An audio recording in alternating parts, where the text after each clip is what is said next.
আজকের ক্লাসে আমরা দেখব ইনশাল্লাহ নতুন আরেকটা কোয়েশ্চেন টাইপ রিডিং সেকশনের, যেটা হলো লেবেলিং ডায়াগ্রাম। ডায়াগ্রাম মানে ছবি, কোন একটা জিনিসের ছবি দেয়া থাকবে। আপনার কাজ হবে সেই বিষয়ের যে বর্ণনা প্যাসেজের মধ্যে দেওয়া আছে ওই বর্ণনা অনুযায়ী এই ছবিটা লেবেল করা। এই ছবিটার মধ্যে যেই যেই জায়গায় আপনাকে জানতে চাইছে জায়গার কাজ বা নাম, ওই জায়গাগুলা কাজ বা নাম বের করা। এখানের মধ্যে আমাদের সামনে যে কোয়েশ্চেনটা আছে এটা যদি দেখি, এটা হচ্ছে কেমব্রিজ 9 টেস্ট 3। তাহলে এটার মধ্যে দেখতে পাবো, প্রথমে আমরা ইনস্ট্রাকশন দিয়ে যদি শুরু করি, লেখা আছে choose no more than 2 words from the passage for each answer. Choose no more than 2 words from the passage for each answer. দুইটার বেশি ওয়ার্ড আমি লিখতে পারবো না, এবং যে দুইটা ওয়ার্ড লিখবো বা যে একটা ওয়ার্ড লিখবো ওইটাও প্যাসেজ থেকে আমাকে পেতে হবে। এই জিনিসটা আমরা আগে থেকেই দেখে আসতেছি। ফিল ইন দ্য ব্ল্যাঙ্ক টাইপের যে যতগুলা কোয়েশ্চেন আছে সবগুলাতে এটা আগে বলে দেয় কয়টা ওয়ার্ড লিখতে পারবো, কয়টা নাম্বার লিখতে পারবো। সেকেন্ডলি, আমার কাজ হচ্ছে টাইটেলটা পড়ে বোঝার চেষ্টা করা কি নিয়ে আলোচনা হচ্ছে। অ্যান আন্ডার সি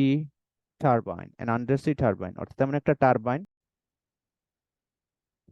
মূলত টারবাইন হচ্ছে এমন একটা সিস্টেম, এমন একটা মেশিন, যে মেশিন এর মধ্যে মনে করেন এখানে যেটা ঘটছে, পানির নিচে মেশিনটা রাখা হয়েছে, তারপর পানির স্রোতের মাধ্যমে এর যে পাখাগুলো আছে ওগুলা ঘুরে ঘুরে ইলেকট্রিসিটি বা এনার্জি প্রডিউস হইতেছে। এটা হচ্ছে একটা টারবাইন। এখানে আমাদের সামনে যে টারবাইনটা আছে এটা হলো আন্ডার সি টারবাইন, অর্থাৎ সমুদ্রের নিচে। আমরা এতটুকু বুঝতে পারলাম। এখন আমাদের কাজ হবে সরাসরি ব্ল্যাঙ্ক গুলা সলভ করে ফেলা, যে অংশগুলার বিষয়ে আমাকে জানতে চাইছে ওইগুলা প্যাসেজ থেকে খুঁজে বের করা। অন্যান্য ফিল ইন দা গ্যাপ টাইপের যে কোশ্চেন গুলো ছিল ওগুলা কিন্তু প্যাসেজের মধ্যে সিরিয়ালি আসতো, এই হিসাবে এটাও প্যাসেজের মধ্যে সিরিয়ালি আসবে। তবে একটা জিনিস জানিয়ে রাখা ভালো, সেটা হলো যে এই কোয়েশ্চেন টাইপটা কিন্তু একেবারে এক্স্যাক্টলি সিরিয়ালি নাও আসতে পারে। হ্যাঁ, কাছাকাছি থাকবে, একই জায়গায় আপনারা উত্তরটা পাবেন। এরকম হবে না যে প্যাসেজের এক কোণায় 23 নম্বরের আনসার, আরেক কোণায় 26 নম্বরের আনসার, প্যাসেজের উপরের দিকে 26 নম্বরের আনসার আর নিচের দিকে 23 নম্বরের আনসার, এরকম হবে না। এক জায়গায় হবে, হয়তো সামান্য 19-20 হতে পারে সিরিয়ালের ক্ষেত্রে। তবে অন্যান্য যেসব কোয়েশ্চেন টাইপ আমরা দেখছি সিরিয়ালে আসে ওগুলোতে সাধারণত 19-20 হয় না। তবে 19-20 যদি হয় ওইটা খুব একটা অস্বাভাবিক না, এটা জেনে রাখা উচিত। কারণ অনেক সময় এরকম 19-20 হওয়ার কারণে, হওয়ার ফলে অনেকে মনে করে যে 19-20 তো হওয়ার কথা না, তাহলে আনসার মনে হয় নিচে। বাট দেখা যায় সামান্য উপরে, অর্থাৎ এক সেন্টেন্স বা এক লাইন উপরে গেলেই আমরা আনসার পেয়ে যাই। কিন্তু এই জিনিসটা মনে করার কারণে যে কোনো সময় সিরিয়াল ব্রেক হবে না, এই জিনিসটা মনে করার কারণে দেখা যায় যে প্রশ্নের উত্তর খুঁজতে খুঁজতে অনেক বেশি ব্যাক পেতে হয়। এনিওয়ে, আমরা মোটামুটি আমাদের আনসারিং স্ট্র্যাটেজি গুলো দেখে ফেলছি। এখন জাস্ট পয়েন্ট আকারে আবার দেখে ফেলি। Diagram. Read the instructions carefully, read the title, understand the diagram. এই জিনিসগুলো আমরা করলাম।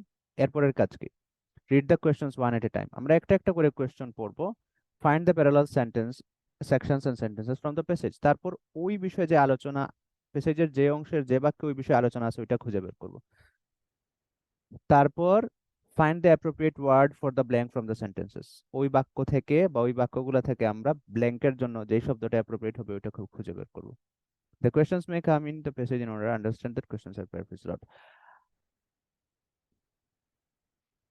Now that we have covered the answering strategy, let's go to an example. Let's solve an example.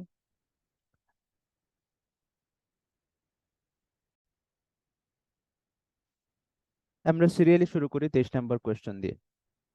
23 নম্বর কোয়েশ্চেনের মধ্যে কি লেখা আছে? The whole tower can be raised. এই পুরো টাওয়ারটা রেজ করা যায়। রেজ করা মানে লিফট করা, মানে উত্তোলন করা যায়, উপরে তোলা যায়। For dash and the extraction of seaweed, সামুদ্রিক আগাছা পরিষ্কার করার জন্য। ফ্রম দ্য ব্লেডস, ব্লেড ঘুরতেছে, ব্লেডের মধ্যে সামুদ্রিক আগাছা লাগা কিন্তু খুবই স্বাভাবিক। এগুলা পরিষ্কার করার জন্য টাওয়ারটা উপরে তোলা যায়, এবং আরো একটা জিনিস করার জন্য টাওয়ারটা উপরে তোলা যায়। দুইটা কাজের কথা বলছে, এর মধ্যে একটা বলে দিছে আর একটা ব্ল্যাঙ্ক হিসাবে রেখে দিছে। আমাকে মূলত পেজেস থেকে বের করতে হবে ওই আরেকটা কাজ কি। তাহলে আমরা এখন পেসেজে চলে যাই। পেসেজের সেকশন ডি তে আমরা আমাদের আনসার পাবো। সেকশন ডি যদি আমরা পড়ে যাই তাহলে এই জায়গাতে আমরা আমাদের আনসারটা পাবো। The towers will stick out of the water and can be lit. এই যে স্টিক আউট মানে হলো উপরে উঠা, পুরোপুরি উপরে উঠা না, সামান্য একটু উপরে উঠা।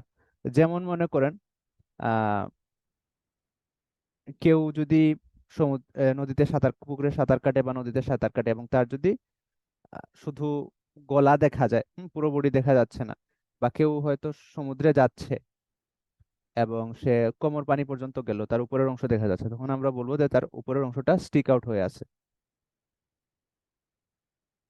The towers will stick out of the water, তাহলে টাওয়ারের কিছু অংশ পানির উপরে থাকবে, এন্ড বি লিট, আর ওই অংশটা লিট থাকবে। লিট মানে যেটাতে আলো জ্বলে ওইটাকে লিট বলা হয়,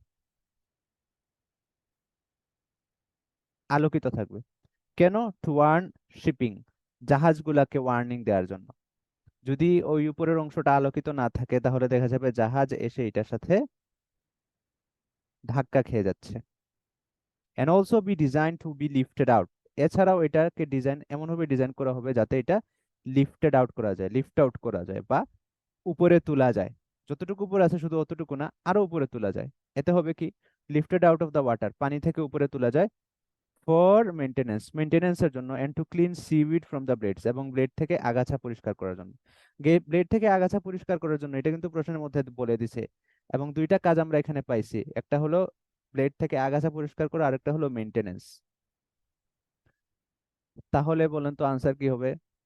আনসার হবে মেনটেনেন্স, কারণ একটা মিলছে আরেকটা বাকি, ওইটার সাথে মেনটেনেন্সটা খাপ খাচ্ছে।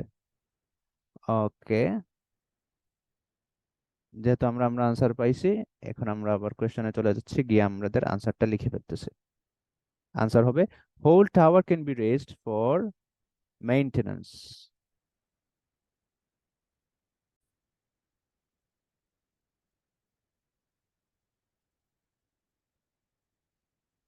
ওকে, whole tower can be raised for maintenance and the extraction of seaweed from the blades.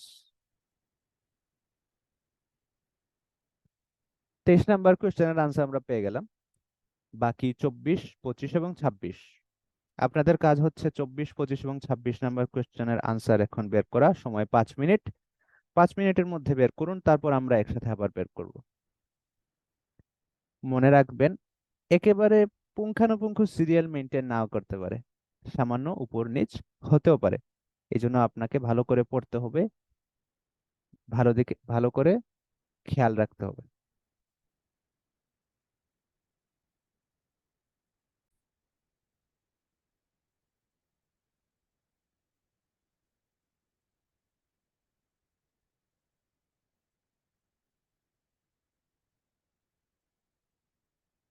ওকে, তাহলে আমরা সলভ করে ফেলি। 24 number, sea life not in danger. Sea life not in danger, sea life বলতে কি বোঝাচ্ছে? সামুদ্রিক জীবন, অর্থাৎ সমুদ্রের মধ্যে যেসব প্রাণীরা জীবন যাপন করতেছে ওইসব প্রাণীদের জীবন ডেঞ্জারের সম্মুখীন না, due to the fact that blades R comparatively dash. কারণ কি? কারণ হচ্ছে ব্লেডের মধ্যে কোনো একটা জিনিস আছে, ব্লেডের কোনো একটা গুণ আছে, কোনো একটা ক্যারেক্টারিস্টিক আছে, যেটা থাকার কারণে সামুদ্রিক জীবন হুমকির মুখে না। এখন আমাকে এই জিনিসটা বের করতে হবে, একটা হলো সামুদ্রিক জীবন, আর একটা হলো ব্লেডের এমন কি বৈশিষ্ট্য আছে যে সামুদ্রিক জীবনের কোনো সমস্যা হবে না। ওকে, এটা আমরা পাবো এই জায়গায় answer. Fish and other creatures are thought unlikely to be at risk. এই যে fish and other creatures, fish তো সামুদ্রিক প্রাণী, আদার ক্রিচার্স দিয়েও সামুদ্রিক প্রাণী বোঝানো হয়েছে, কারণ এই পুরো আলোচনার কনটেক্সট হচ্ছে সমুদ্র। আর thought unlikely to be at risk, ধারণা করা হয় যে এগুলোর কোনো রিস্ক হবে না। From the relatively slow turning blades, এখানে আগে বলছে ব্লেডস আর কম্পারেটিভলি ড্যাশ, আর এখানে বলছে relatively slow turning blades. Comparatively আর রিলেটিভলি এখানে সিনোনিমাস। কম্পারেটিভলি মানে তুলনামূলকভাবে, আর রিলেটিভলি মানে আপেক্ষিকভাবে বা আপেক্ষিকভাবে বলা যায়।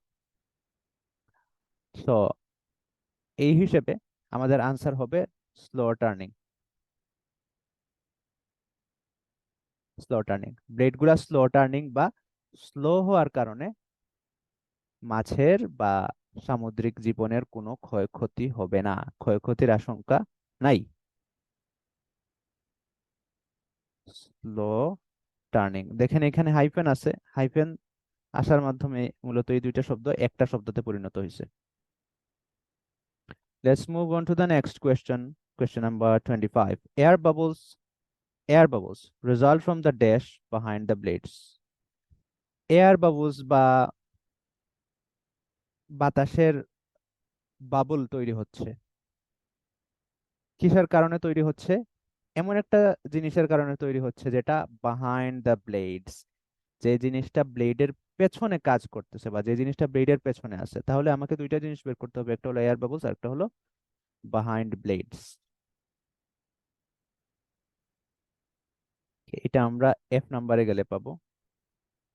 One technical difficulty is cavitation, where low pressure behind a turning blade causes air bubbles.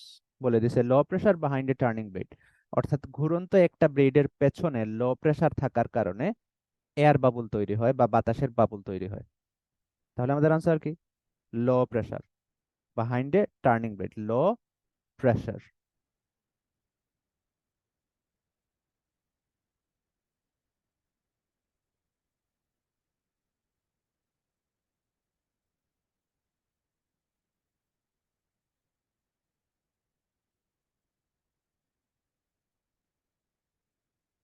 And last, question number 26. This is known as, এই যে ঘটনাটা ঘটতেছে, এই ঘটনাকে কি বলা হয় এটা আমাকে খুঁজে বের করতে হবে। এটা আমরা অলরেডি পেয়ে গেছি আনসার, 26-এর আনসার। 25-এর আনসার খুঁজতে গিয়ে আমরা 26-এর আনসার অলরেডি পেয়ে গেছি। এই জিনিসটার নাম কি? এই যে ঝামেলাটা হয়, এটাকে এক কথায় বলে one technical difficulty is cavitation. এটার নাম হচ্ছে কেভিটেশন। কেভিটেশনের ব্যাখ্যা হলো where low pressure behind a turning blade causes air bubbles. Turning blade বা ঘুরন্ত ব্লেডের বা চলন্ত ব্লেডের পেছনে লো প্রেসারের কারণে এয়ার বাবল তৈরি হয়। এই জিনিসটা, এই সমস্যাটাকে বলা হয় কেভিটেশন। কেভিটেশন শব্দটার সাথে আসলে আমরা পরিচিত আছি। আগে টিভিতে যখন টুথব্রাশের অ্যাডভার্টাইজমেন্ট দেখাতো তখন প্রায় সময় একটা শব্দ বলতো, সেটা হলো কেভিটি, অর্থাৎ দাঁতের মধ্যে ফাঁকা হয়ে যাওয়া। তো কেভিটেশন মানেই হচ্ছে ফাঁকা জায়গা হওয়া। তো ফাঁকা জায়গা হওয়ার কারণে লো প্রেসার হয়, লো প্রেসারের কারণে এয়ার বাবল তৈরি হয়। This is known as cavitation. Okay, আমরা তাহলে আমাদের সবগুলো আনসার লিখে ফেললাম। কার কয়টা হলো জানাতে পারেন চাইলে।